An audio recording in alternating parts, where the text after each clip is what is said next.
Hello my dear friends, you're in the Military Summary channel, and today we will discuss the situation in Ukraine on the 23rd of January of 2024. Today we have a lot of very interesting updates, so let's start. And first we're going to talk about Avdiivka direction. The Russians continue their offensive operation in this area, and according to some mappers, the Russian, pro-Russian, pro-Ukrainian one, as a result of fierce clashes, the Russians managed to establish complete control over the streets like Sabornaya, Chernyshevskaya and Sportivnaya. We haven't received any updates whether the Russians managed to move further. We haven't received any updates whether the Russians managed to establish control over this territory to the south, to the west of the main Russian clashes. We have no updates about further Russian progress between, let's say, Kamyanka and the industrial area along N20 roads. But according to sources, there are very heavy clashes, but without any geolocated proofs. We got just one geolocation from inside of Avdiivka. The Russian sources published the video how they managed to discover another Ukrainian stronghold somewhere in the central part. Maybe this is something like ammo depot, or maybe the area temporary position of Ukrainian forces. As you can see, the Russian drone was flying above this territory. The Russian drone discovered the movements of Ukrainian forces, and after that there was an accurate strike with Krasnopol probably shell. So when talking about the 23rd of January, the main clashes today took place not on the southern part.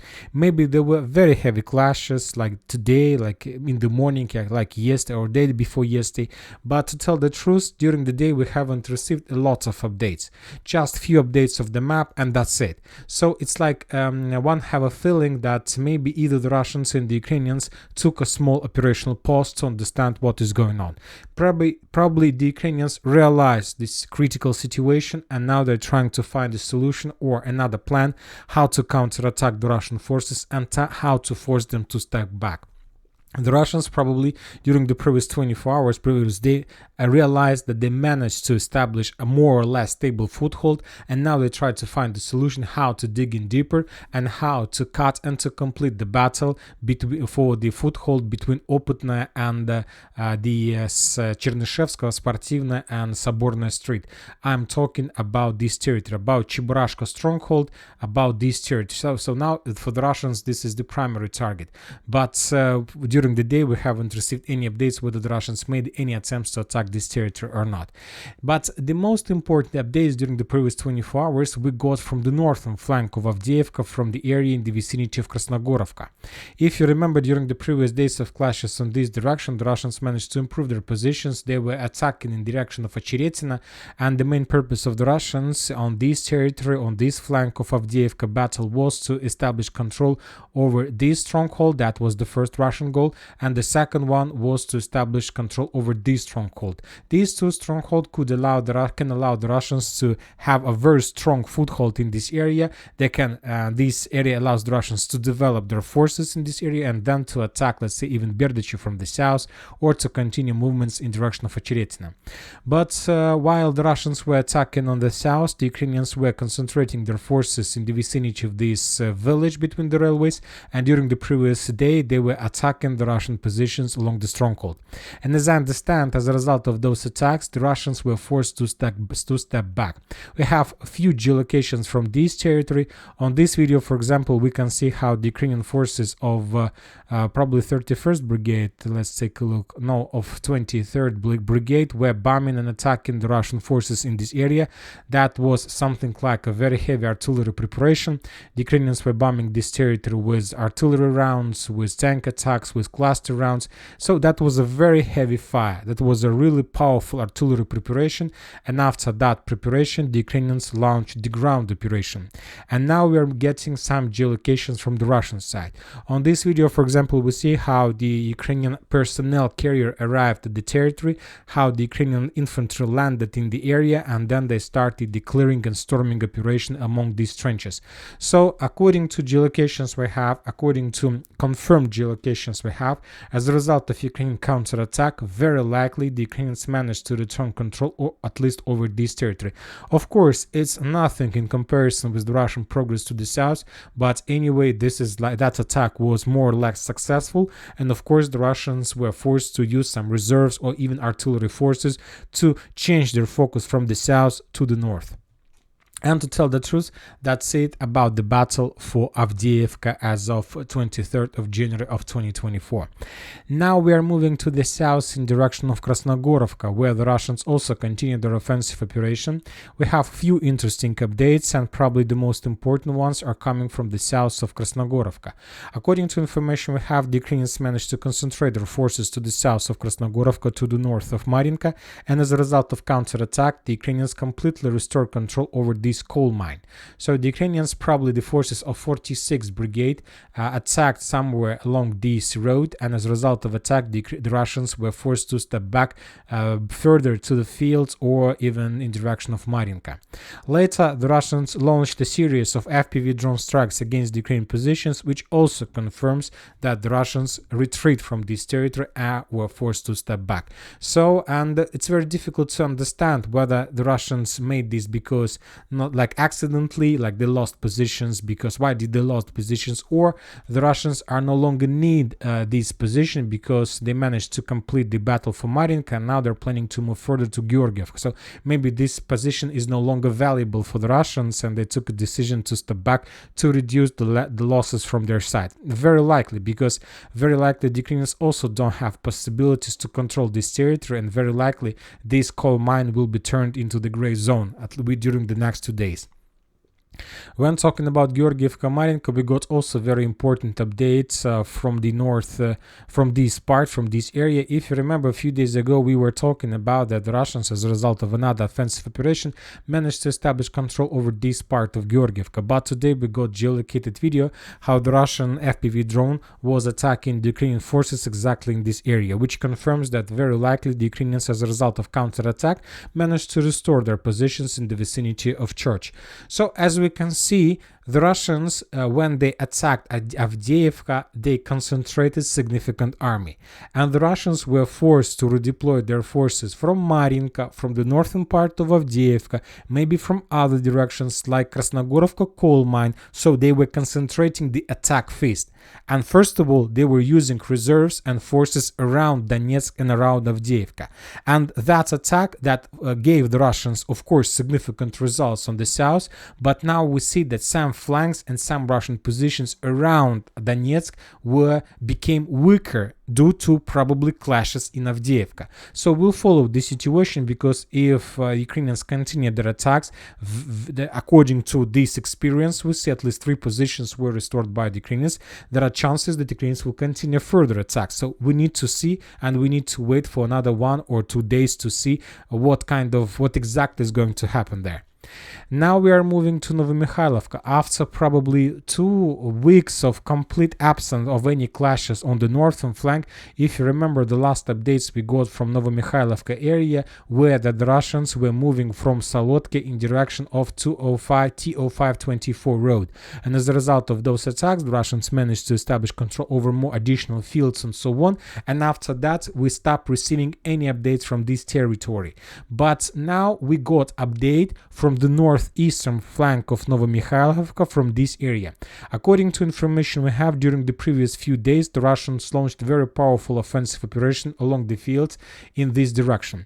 Very difficult to understand whether the Russians managed to achieve any results or not, because we don't have any video from this territory. The only thing we have some post, some Twitter post or X post, and according to this post we don't have even videos. We just have photos, geolocated photos of either destroyed or abandoned Russian armored vehicles.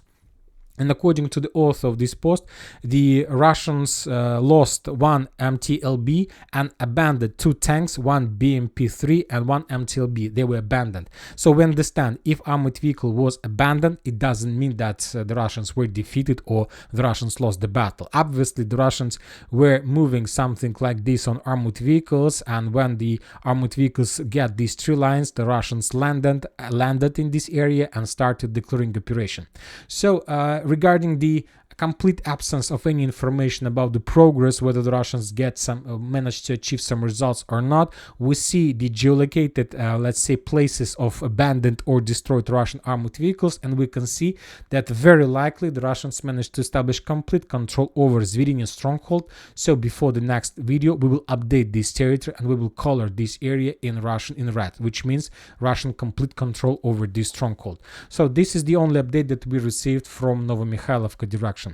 We haven't received anything from Vremivka tactical bridgehead, neither from Rabotina and battle for Rabotina bridgehead and Verbovo. Few updates were received from Kamyanska. The Russians published the video how they were bombing and attacking the Ukrainian forces in Kamyanska with artillery.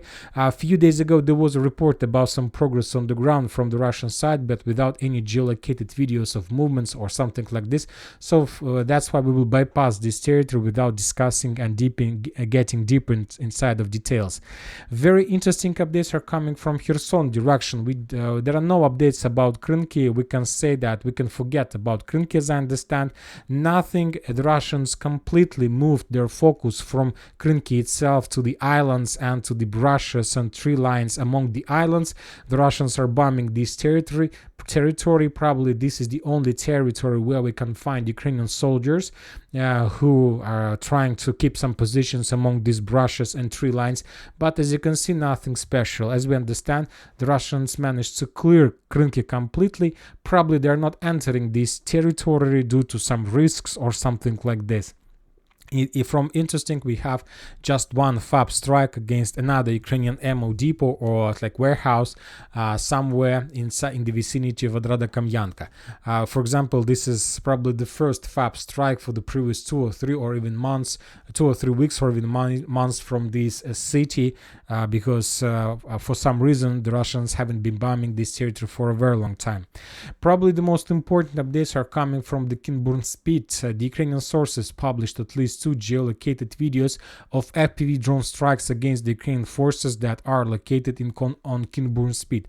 The Ukrainians were attacking the Russians from Stanislav, let's say from their bank of Black Sea, from the Dnieper estuary to the Russian side. And this is very interesting because this is a very, let's say those were very concentrated strikes against the Russian forces.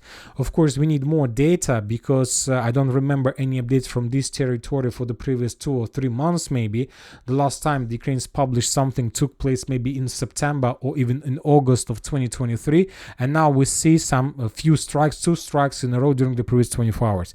We need to collect more data. If the Ukrainians continue bombing and attacking the Russian forces with FPV drones on this direction, that probably means that very soon the Ukrainians may try to start some offensive operation in this area, but this is not going to be a real offensive operation. This is going to be another media attack to, let's say, reduce the negative phone media situation from the Battle of Avdiivka, where the Ukrainians are losing significantly.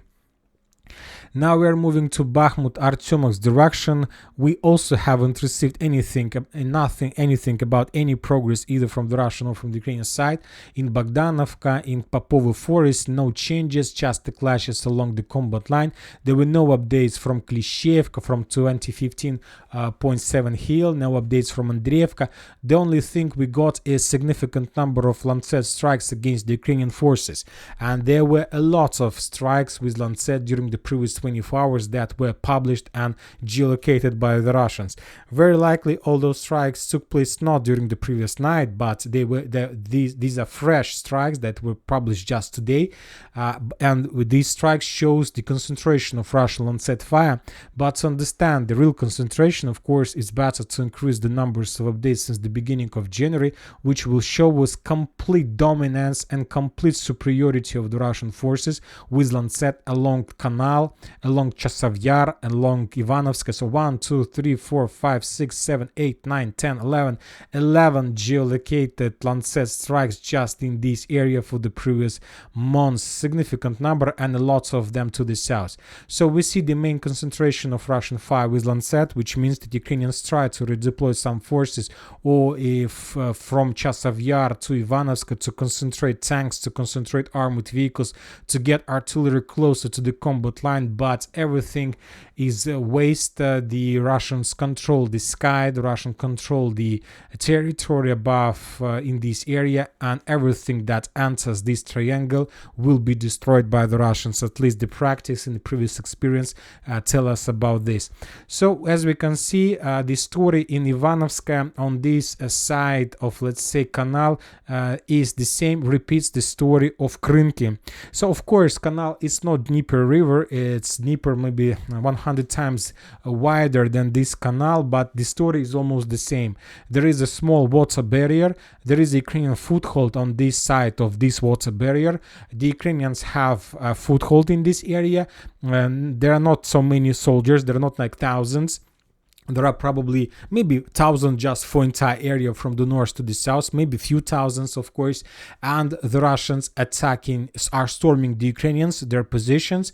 The Ukrainians, to protect and support their forces, are forced to concentrate and to collect artillery forces as close as possible to the line of combat contact. And the Russians destroy everything as a result of Lancet strikes.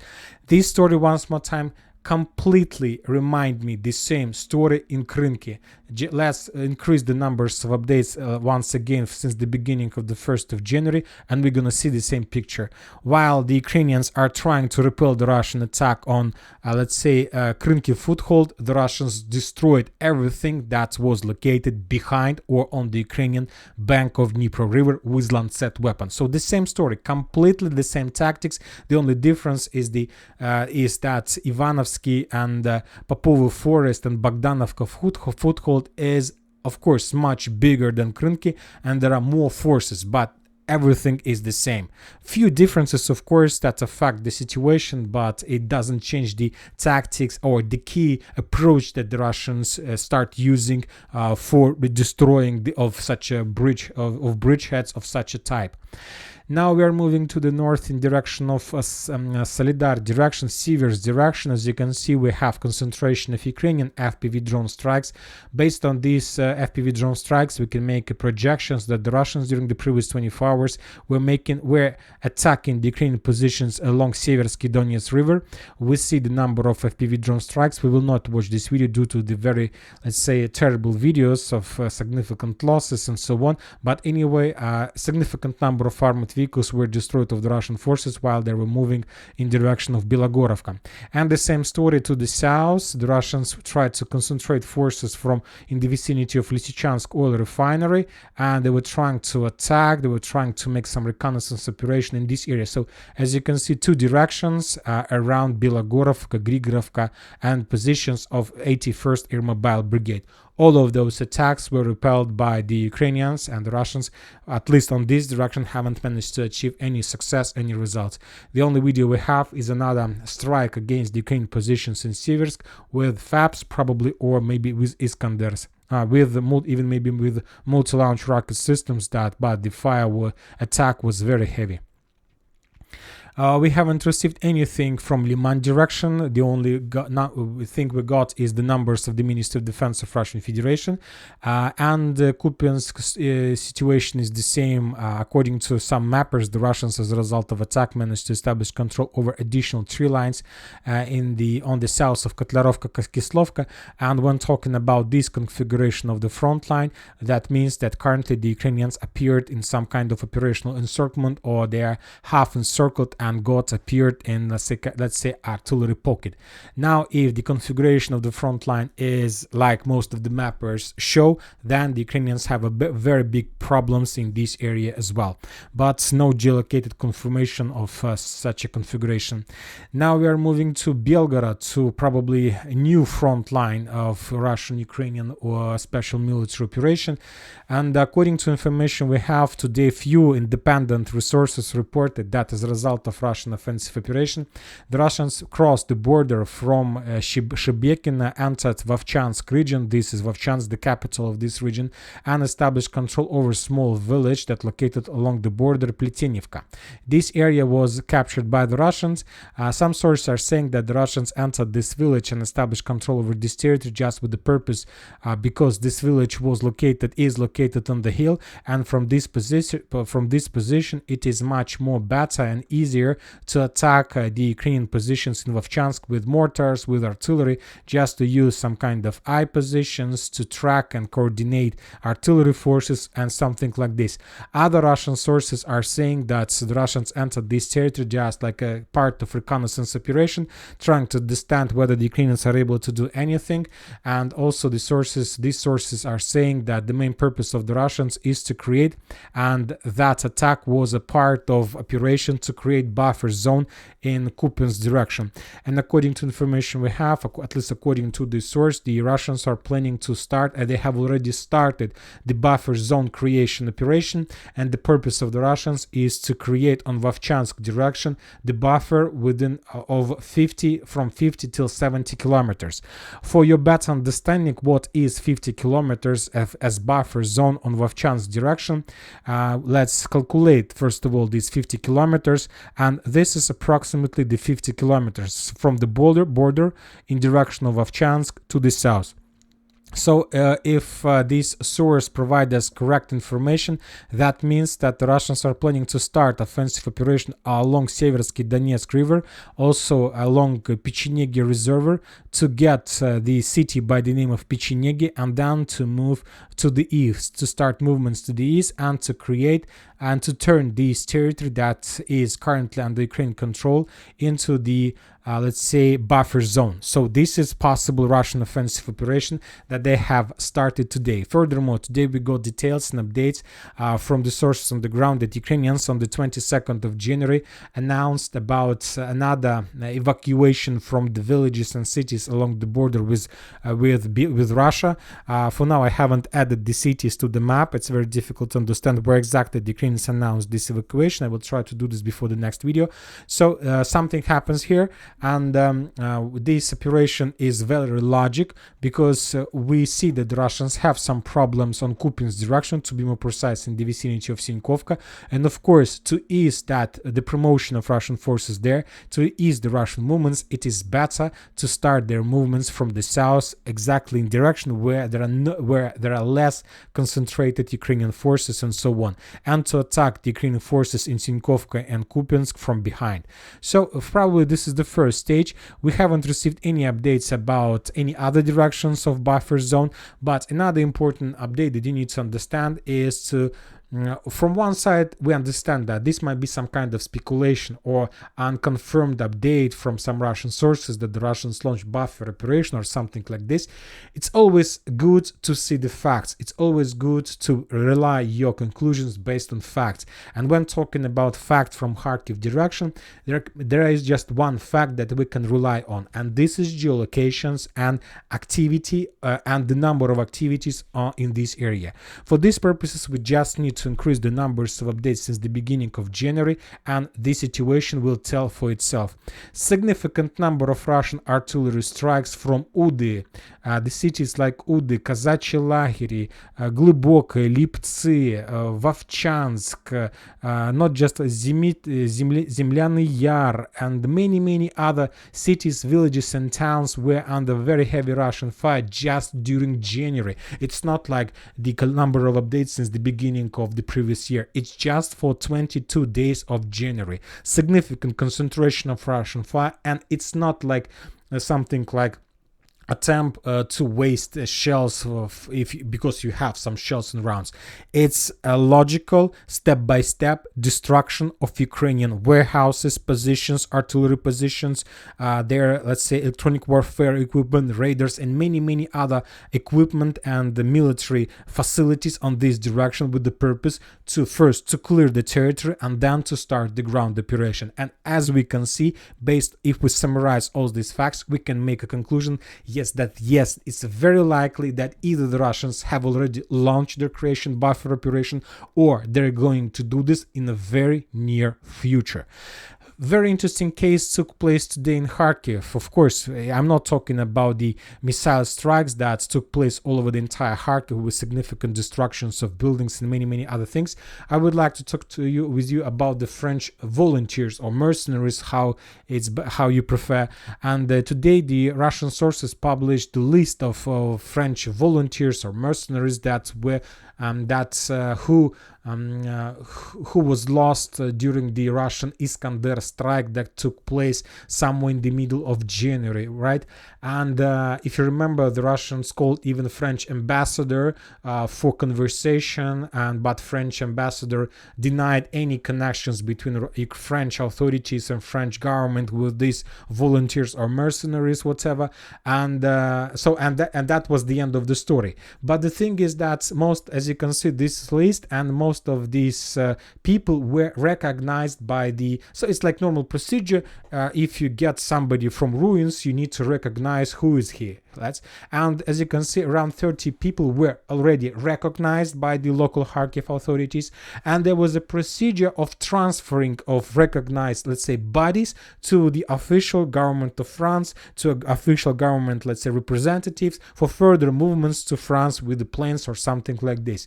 And as I understand, on this event, other French officers, NATO officers arrived for this situation to sign documents, maybe to get these bodies or something like this. And according to information we have, the Russians made another strike against another group of French officers. So this is the case that took place in Kharkiv. Obviously, Macron is going to have a lot of problems. First of all, he's going to be very upset with 2 strikes at one point with the same result. So we'll see what is going to be next. And that's it for today. Military Summary channel reminds you to condemn any violence in the world. Thank you for watching. Subscribe to my channel, put your likes, join my Patreon, and have a good day. Bye bye.